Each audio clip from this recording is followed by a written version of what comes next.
Good morning and welcome. My name is Pierre T. Lambert. I'm a travel adventure photographer and the host of several YouTube channels. I've been vlogging for the past 5 years, and today I want to talk to you about vlogging gear. What camera do I use? Why? Which one would I recommend for you?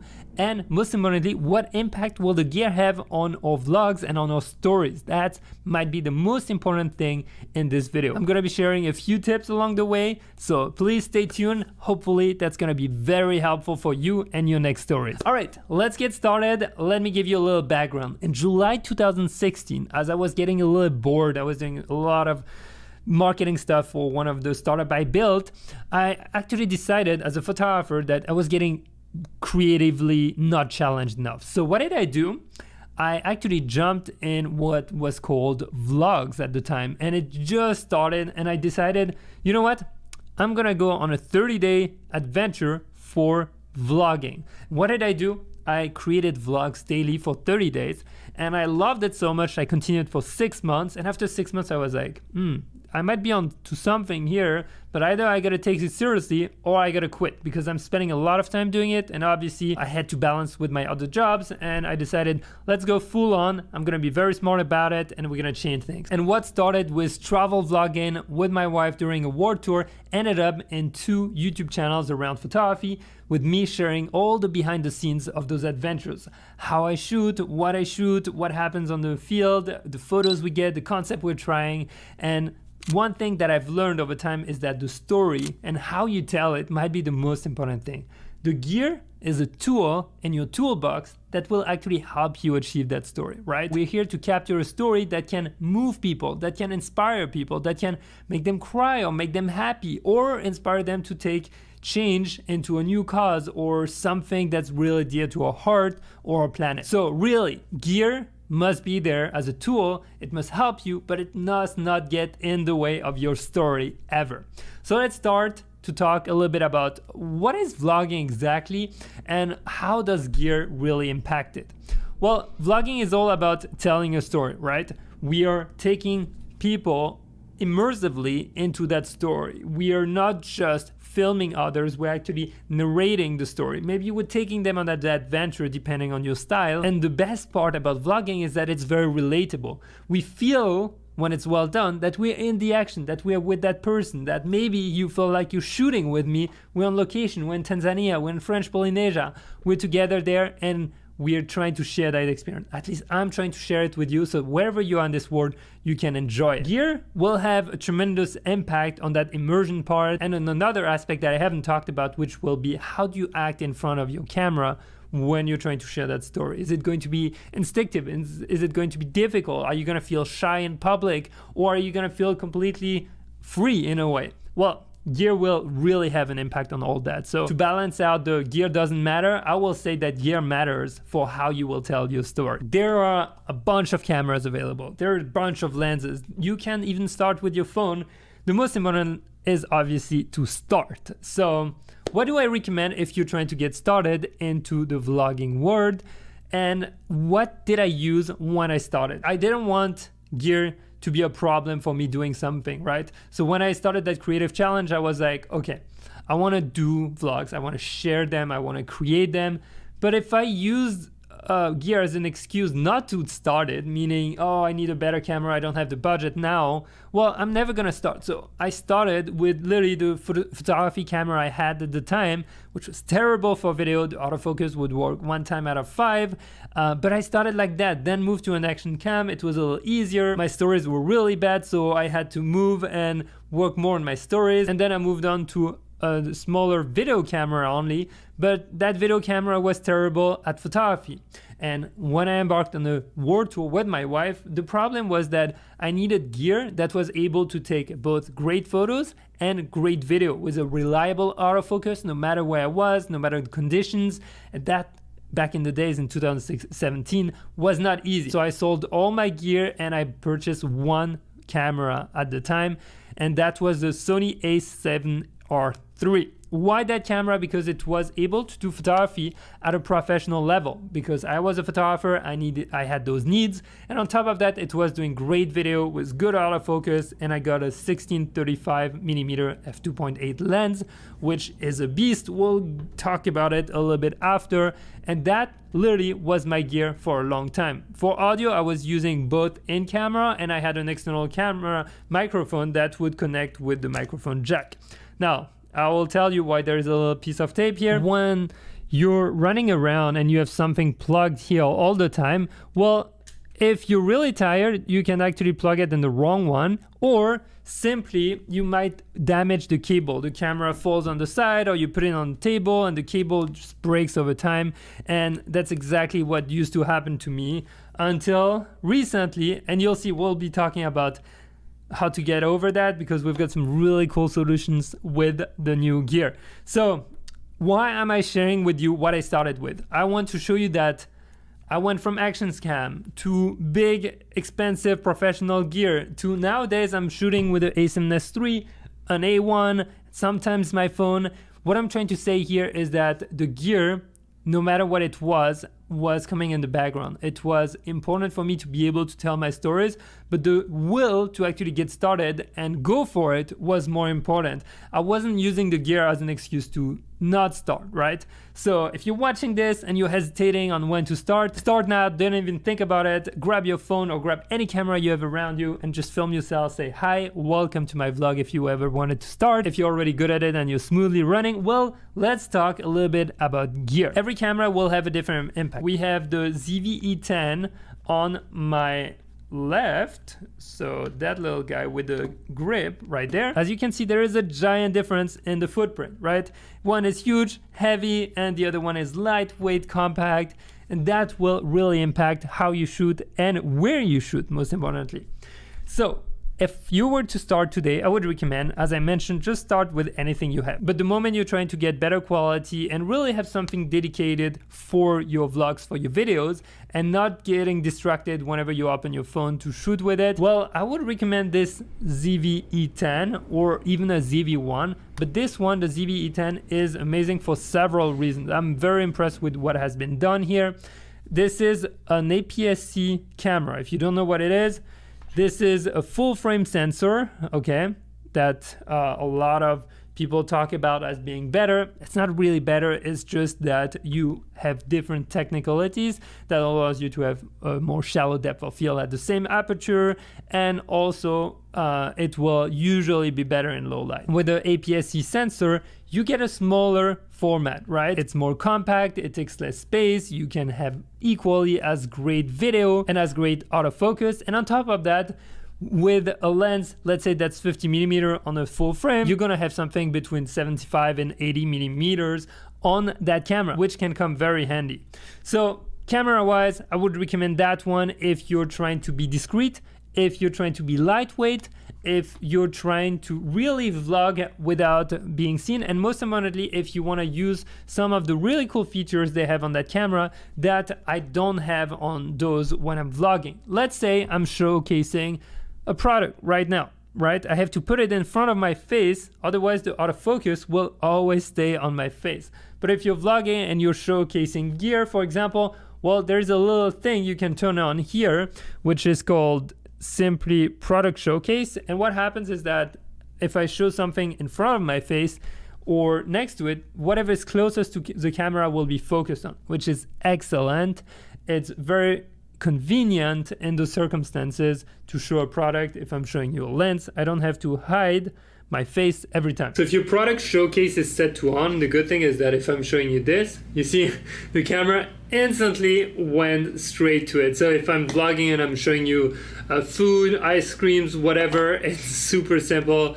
Especially when I was doing like food reviews, that would have been a lifesaver. I didn't have that on my camera. I had to hide my face every time behind gear. There's another great feature on that camera and even on the ZV-1, which was also the defocus mode. What it means is that it's playing with the aperture on your camera and you don't have to think about it.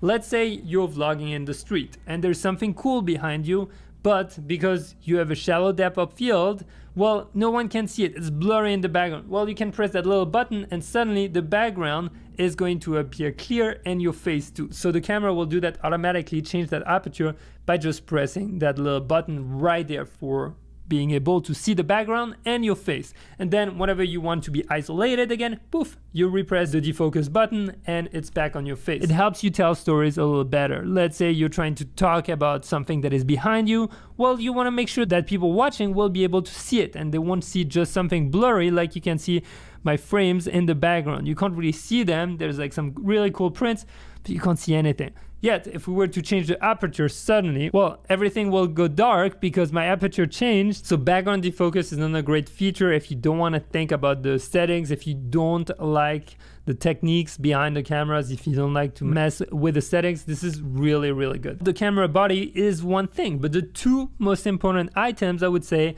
are going to be your lenses and your audio. Why the lenses and why the audio?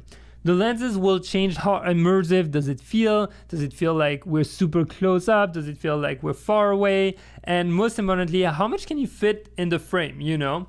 And in terms of audio, we'll get to there after the lenses, but just a quick note is that you can have beautiful video, but if you have terrible audio, people will tune out. People cannot bear watching videos with terrible audio. If you have cracking, if you have noises, if there's too much background noise, it is really hard to watch. You can get away actually with bad images or like noisy or pixelated images, but if you have bad audio, people will turn off. So the solution in just a second. For now, let's talk about the lenses. What do I recommend? First of all, it will depend on you. I personally prefer really wide lenses in order to really capture everything that's surrounding me and not having my face to be too big in the frame, right? I prefer for you guys to see more around me. I find it a little more immersive in a way. I find that you as a viewer feel like you're more there than if I'm too close to the camera. So right here, I have probably the lens I would recommend for anyone trying to start out, actually those two. We'll see why. This one is going to be the basic lens that usually comes with the camera. It's a f3.5, 5.6, 16 to 50 millimeter, and it's stabilized, and it's actually a powered zoom, meaning you can zoom in and out with the buttons, right? Here we go. It comes in and out. Super lightweight little lens, very convenient when you want a small package, small footprint. If you're a little shy to be in public with a big lens, this is going to be great. Now, we'll talk about the 16 millimeter versus 10 millimeters on this APS-C camera because it has a big impact. Let me tell you why. 16 millimeter on this APS-C is equivalent to 24 millimeter, right? On a full frame camera. We're not gonna go into the technical details right now, just remember that for now.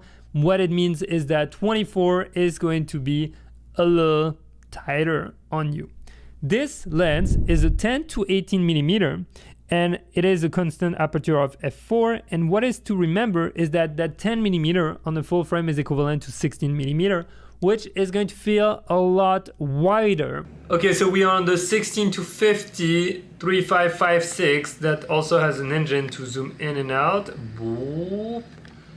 16 to 50, that's a good range, but again, we are at an equivalent of 24 millimeter, which can be fine for a lot of people, but I prefer sometimes a little wider. This is what it looks like. This is the 10 millimeter, which basically is like a 16. This is how wide it looks.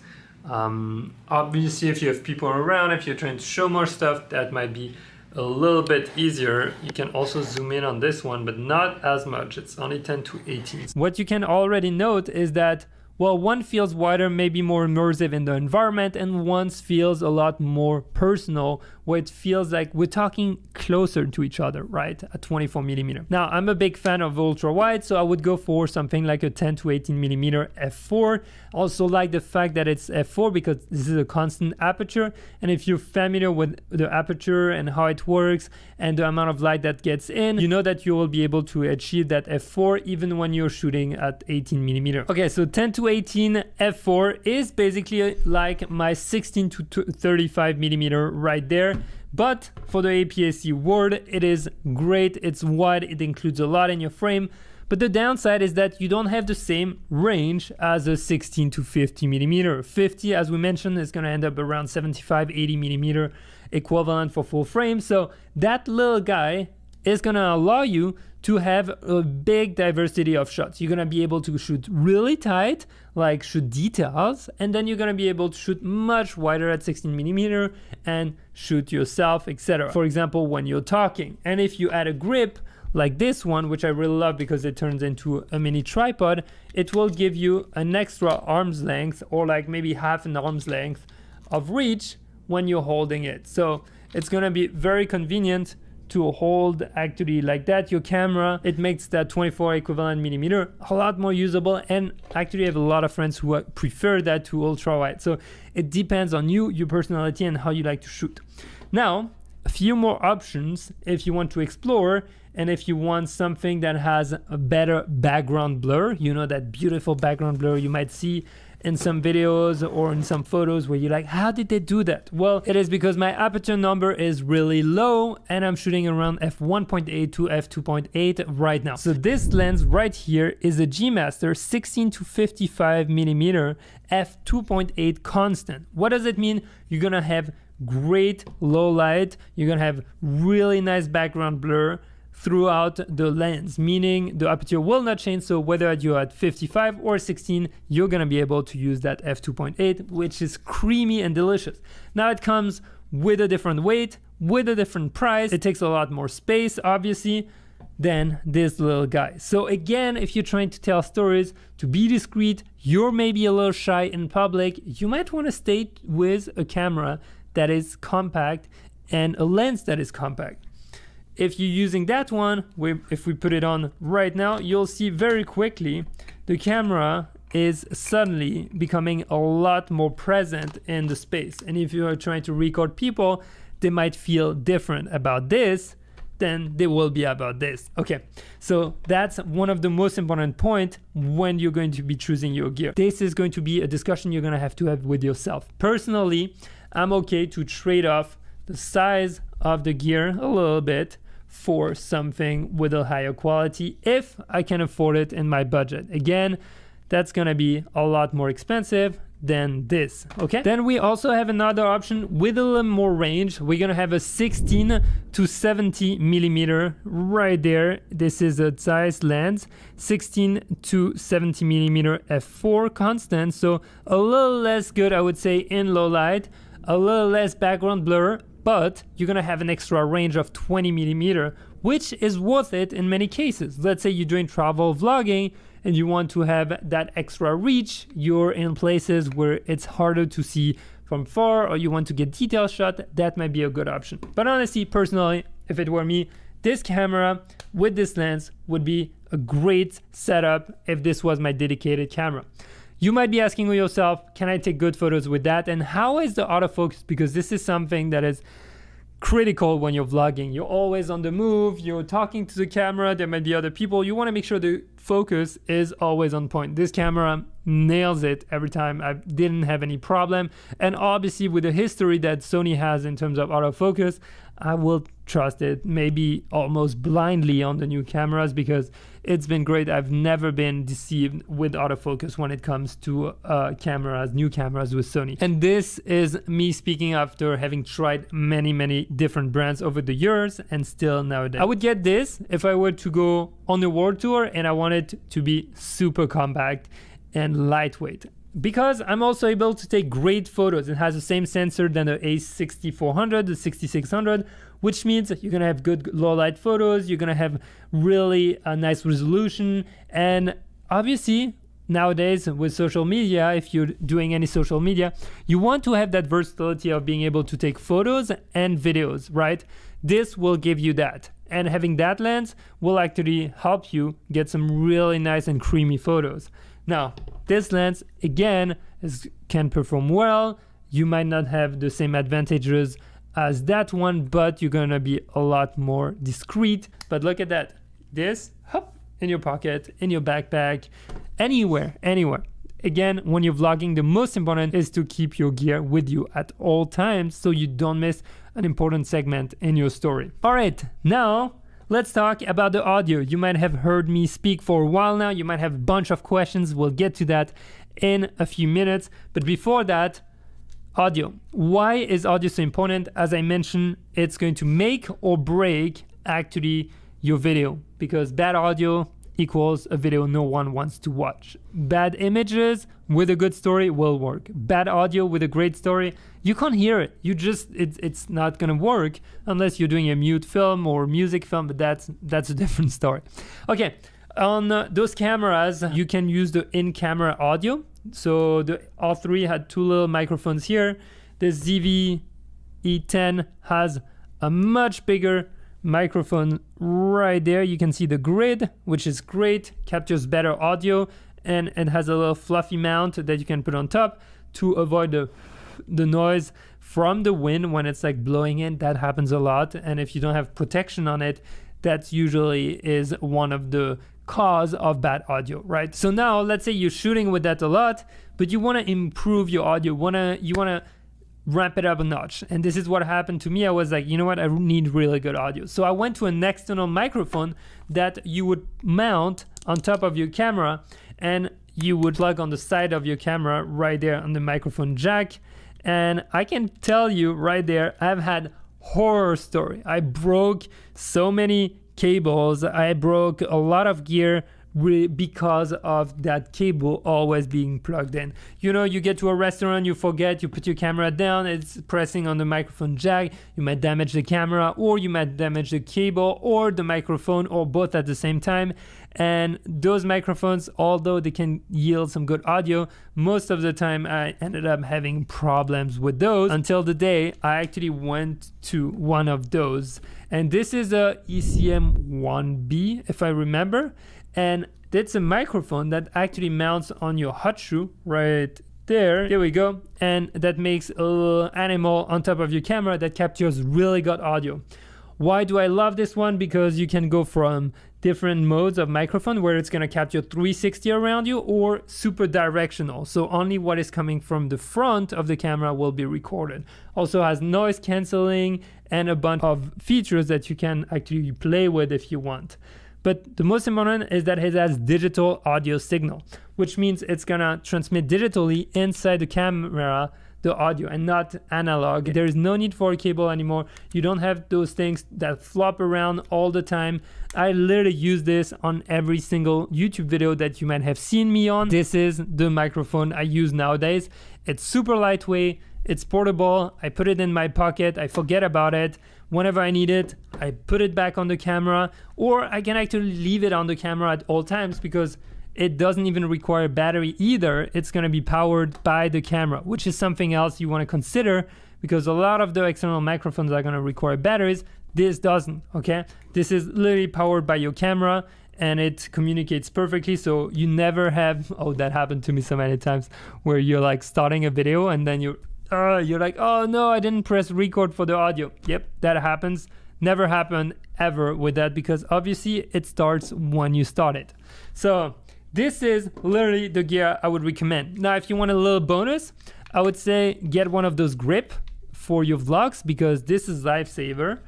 You can literally just like attach it to your camera, and then you can forget about having to bring a tripod, because you can use that grip also as a tripod. It's super convenient. I love those. Boom, mini tripod. Hold it like that, get an extra range when you're shooting, and I can even put it on my A7 III or A1 or any big camera I want. It's the same screw for all cameras. All right, to wrap it up, and you guys are going to be able to ask questions in a few seconds, for starting and for improving your quality of your vlogs, I would 100% recommend this camera. I would get that with my eyes closed, and I would either get the lens that comes with it, or I would get one of the 10 to 18 millimeter if I need really wide, or that 16 to 55 f2.8 if I want that f2.8 constant, and if I might use it for photography. This is a really good option, and the only reason I'm not using this every day is because I have to carry expensive photography equipment with me, which is big and heavy, so I might as well use it. But honestly, if I'm doing just storytelling, this would be my go-to with a little microphone whenever I want to up it up a notch. Now, with that being said, thank you so much for watching. You can find me on YouTube at Pierre T. Lambert and on Instagram at Pierre T. Lambert. If you have any questions, we have a little live session together. Thank you so much for being here.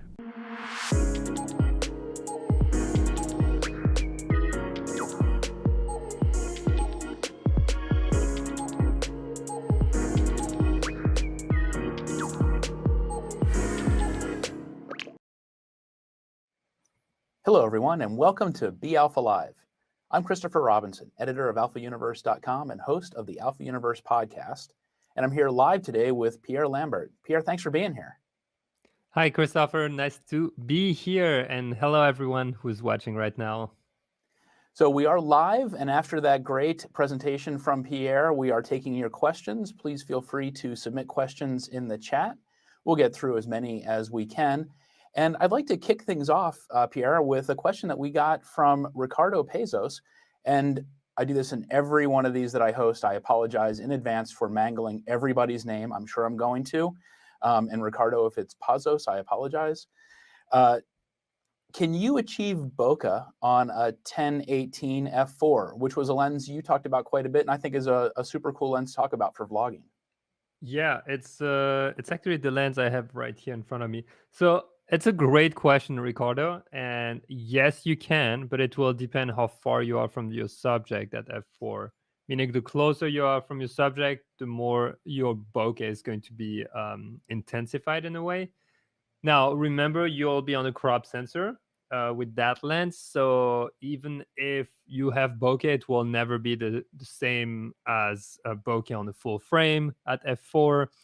But I don't think it matters too much all the time, because it also, what's important is to understand why you're trying to use the bokeh. Is it just for the beauty part, or is it because you're trying to remove yourself from the background, meaning isolate and focus on yourself for the story? So depending on those, there are workarounds. If you don't have the best or the shallowest depth of field possible, you can use like plain backgrounds, find a corner in the street like I used to do a lot.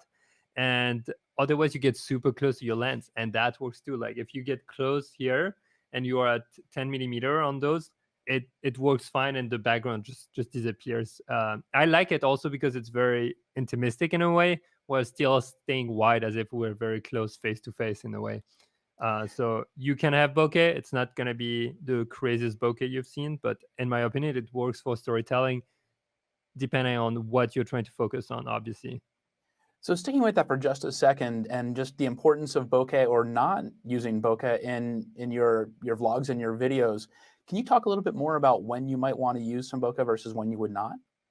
Yeah, absolutely. So there's always a debate where we want like the shallowest depth of field and the aperture that goes to 1.2 or 1.4. But what I found out is that when you're telling a story, there's often times where you actually want to show people what's around you, right? You don't necessarily want to make everything look like it's completely blurred out. So that's when I'm going to play with my depth of field, and obviously does the aperture, and the bokeh will change. So if, let's say, I'm trying to show you something, I'm shooting and I have a mall behind me, or I'm at a food market and I'm trying to show you the food around me. If I'm trying to get you to feel the place and I use the depth of field that's very shallow, you're not going to get anything. You're just going to get my face speaking and some blurry things in the background.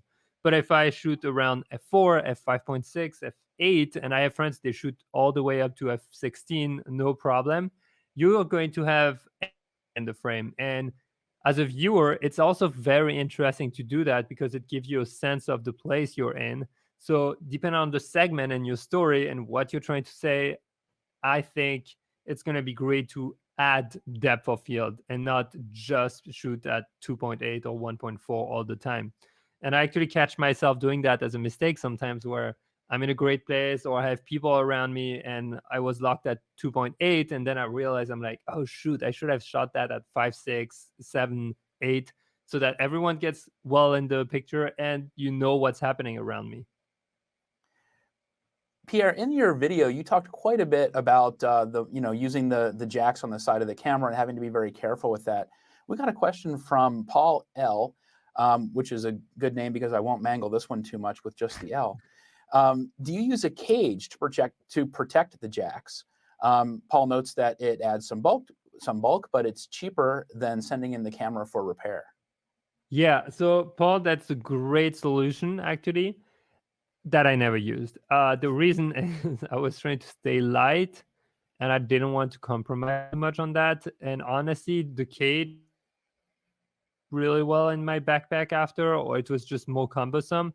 And what I ended up doing at one point, I literally had a tiny block of wood that I just would stick next to the jack so that the block of wood would take the impact and not the jack.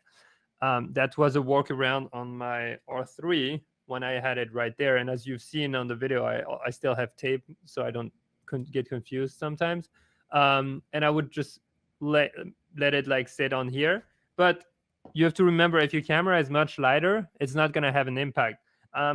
I usually had those problems when I was on a 1635 full frame with the A7R3 because that gets really heavy. So when you press on it over time, it's not a one-time thing. It's over time. It really like wears it down, and it's not meant to be actually staying on it. So you have to train yourself to actually put it on the grip and not on the other side, which is counterintuitive because you usually put your camera down like that and not you don't change hand before you do. And if you want to avoid that, like I said in the video, like honestly, anything that goes through the port, the hot shoe mount is going to be a lifesaver. You were mentioning about just kind of staying light. Part of why not using a cage is just to be light. In the video, you really emphasized, or I got the feeling that, you always are trying to be really light in the way that you travel. Can you just talk more about why that is, that when you've got, such a large array of gear, but you might want to really pare it down?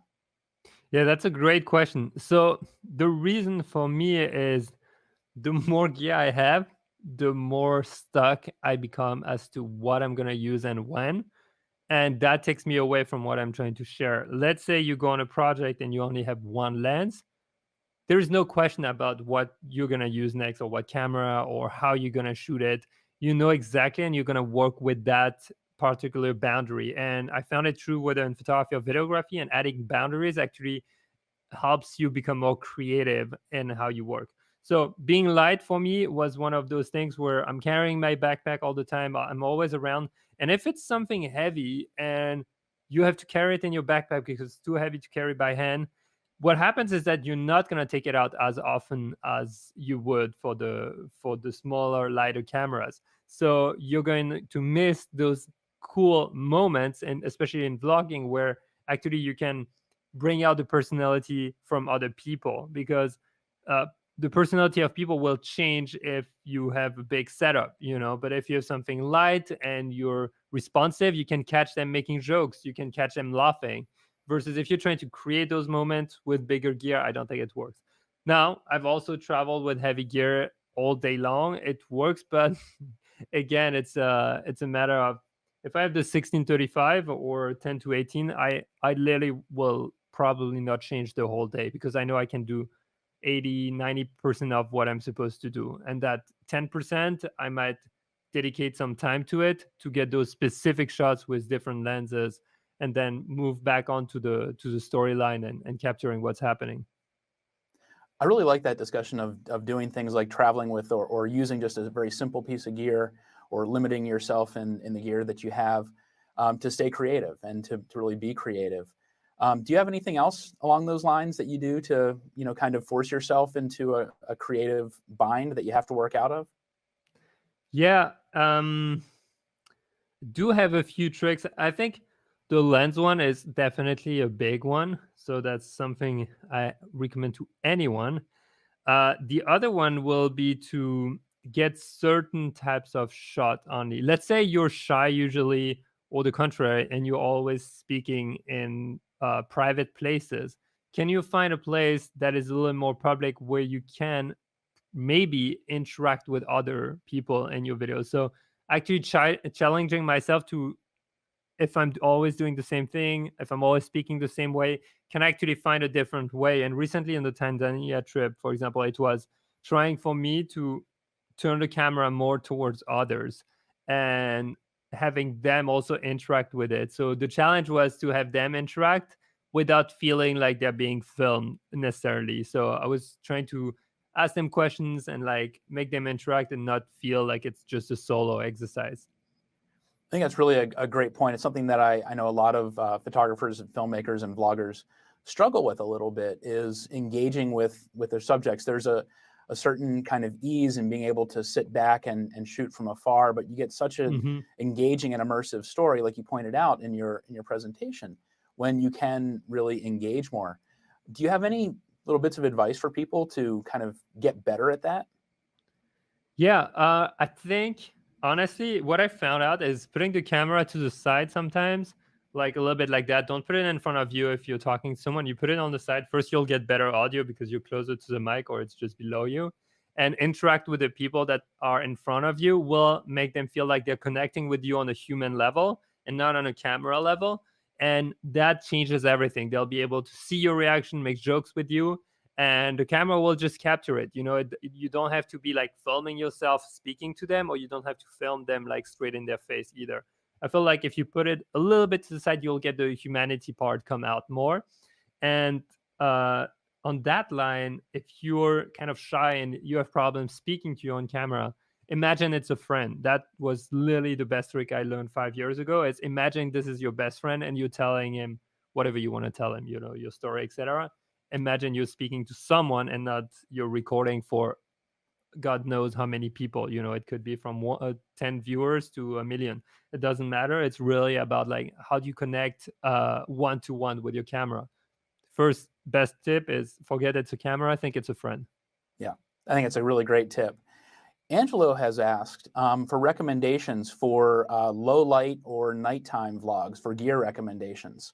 What would you suggest for a setup for that? Mm. Low light nighttime. So there was this. Wait. So I think I mentioned the 16 to 55 f 2.8, which is a really versatile lens if you want better low light on a crop sensor. And if you could even use the 20 millimeter f1.8 that's made for full frame primarily, but you could use it on your crop sensor. You'll be around, I think, around 30 millimeter, but having that f1.8 will really help you when you're struggling with low light. You might have to be a little bit further. Maybe you'll have to put your camera in the corner of a street to speak. But if you're on a full frame, honestly, with the 20 millimeter, the advantage is you can hold it at arm's length. It's not like a 24 millimeter. It literally englobes you perfectly at arm's length. And that's actually a lens I really like to use for vlogging. That's great. And I just want to take a second to remind everybody we are live with Pierre Lambert. We're taking your questions live here at B Alpha Live, and please submit your questions in the chat. And Pierre, we got a question from Brady asking for a situation if you had, one camera and two lens options. If you had that was going to be your setup, what would yours be? That's a good question. I would ask her first what kind of story she's trying to tell, what kind of vlog she would like to do. If I just had two lenses, honestly, it would be a 10 to 18 or 16-35, and probably something like a cheap 50 millimeter f1.8 or 85 millimeter f1.8. And the reason for that is that I'll have the whole range I need, 10 to 18, 16 to 35 to for 80% of my needs. And if I need detail shots, if I need low light, maybe like portraits of people, even video portraits, that 85 or that 50 at 1.8 will work deliciously, in my opinion. And also, if I want to be discreet and film something from a little further, that will be the lens I will use, honestly. And it's not, and it's not a crazy expensive setup.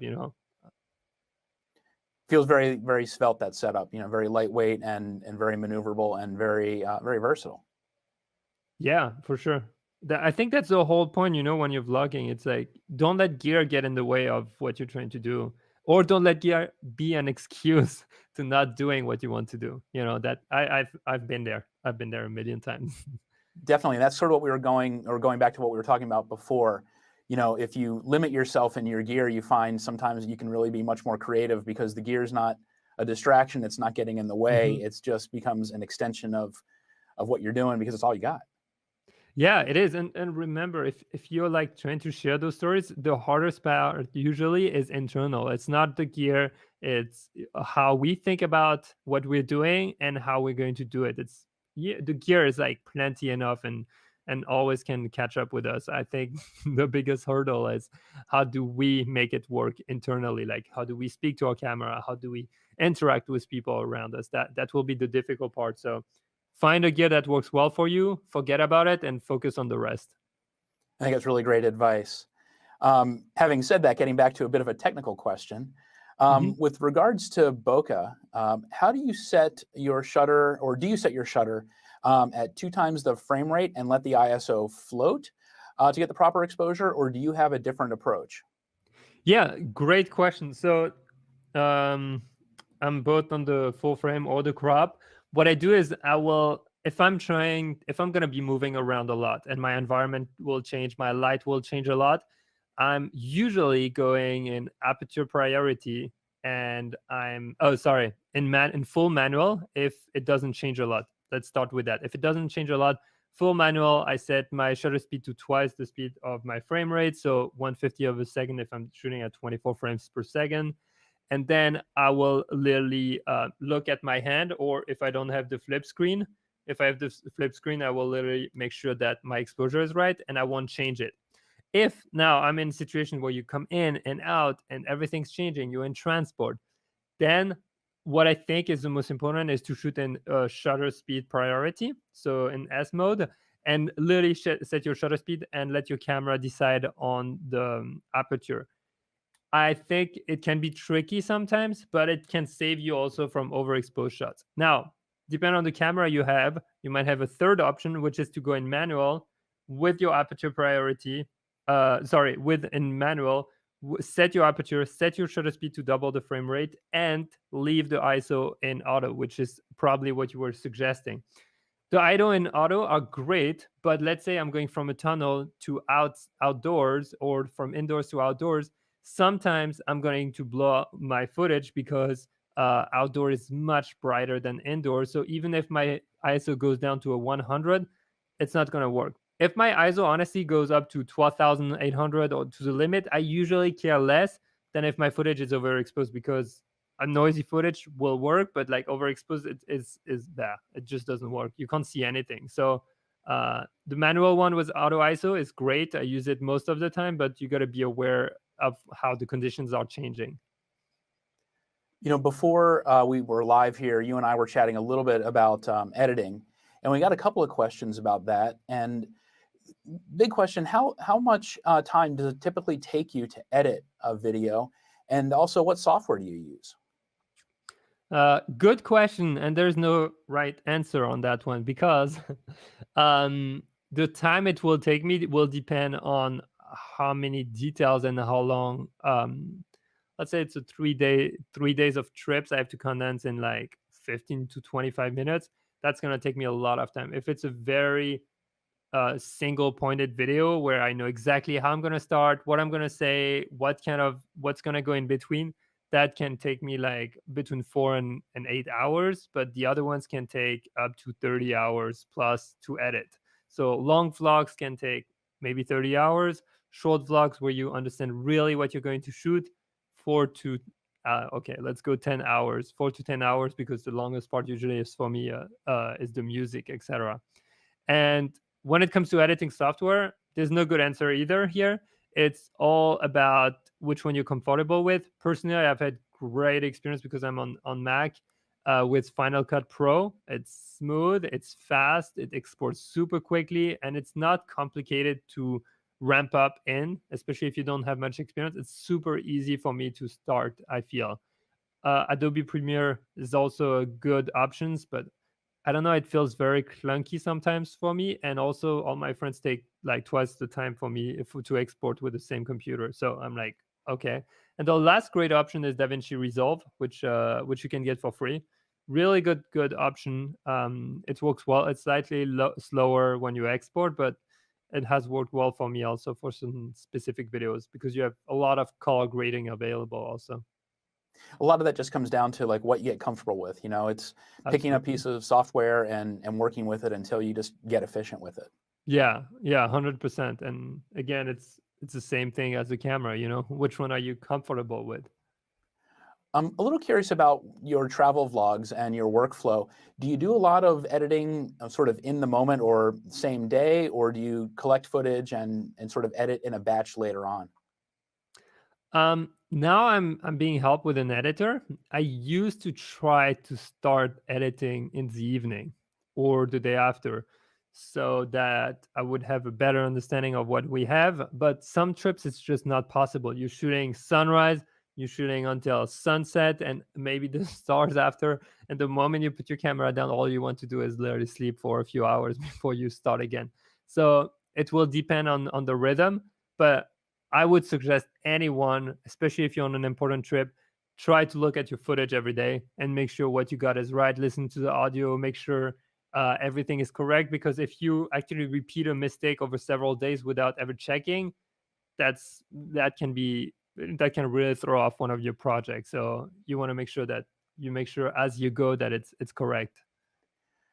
I think that's really a great point, and you talk about audio quite a bit in your presentation. You and I were chatting about it before, and just the importance of good audio really cannot be overstated. No, it's so crucial. I And don't if know you if it, if we start speaking like that, everyone's gonna leave. right, and people Even will if we look really good. right, and people will really, they'll excuse some video glitches or Yeah. rough spots with image quality, bad focus. But if it sounds bad, people just kind of tune out. Hmm. Um, do you have a particular compact mic suggestion for people? Yeah, my go-tos are I had it somewhere around. It's the MB1 or B1M from Sony, which goes on top of those cameras. It's compact. I was showing it in the video. Another option is there's a little lavalier mic also that goes on the hot shoe here, and then you can plug in an external jack, which is really great. And honestly, I went I tried to stay away from jack microphones, so I stayed within the Sony ecosystem on that. And the last one I was using, I think there was a Shure and a Rode also that were working well, but it goes through the jack, and honestly, I don't like it anymore. It's once you've tested the hot shoe mount microphones that don't need batteries and don't need power. External power. It's really really good and no cables, and also they're very light. I don't know why, but they're super light. We have time for just a couple more questions, and I'd like to ask, Ricardo Pezos again asks, do you script and storyboard your projects? Great question. It's actually something I asked myself for everyone I was watching. I'm like, did you storyboard that? Most of the time, no. I'm not the guy who will come in with a presentation usually. I try to flow more, and I just have the belief that if I can't flow, it's probably that I don't know my subject enough. It's terrible advice for school. Don't take it from me. Okay. But when it comes to story, I actually storyboard certain stories when it's getting complex, when I need certain specific shots and I must make sure I don't forget those. It's very important to list that. You don't have to go and scrape the whole thing line by line of what you're going to say, what you might respond, etc. You can just bullet point it. Bullet pointing helps me a lot. If I do tutorials, I have my bullet points. I'm like, I want to hit on that. And if there's a particular angle that I don't think about naturally, I will write it down so I can go back to it during my speech. But if I'm vlogging with friends, what's happening, or like on a trip, I'm trying to document as much as possible. But before that, before storyboarding, what's more important is understanding what is the purpose of my video.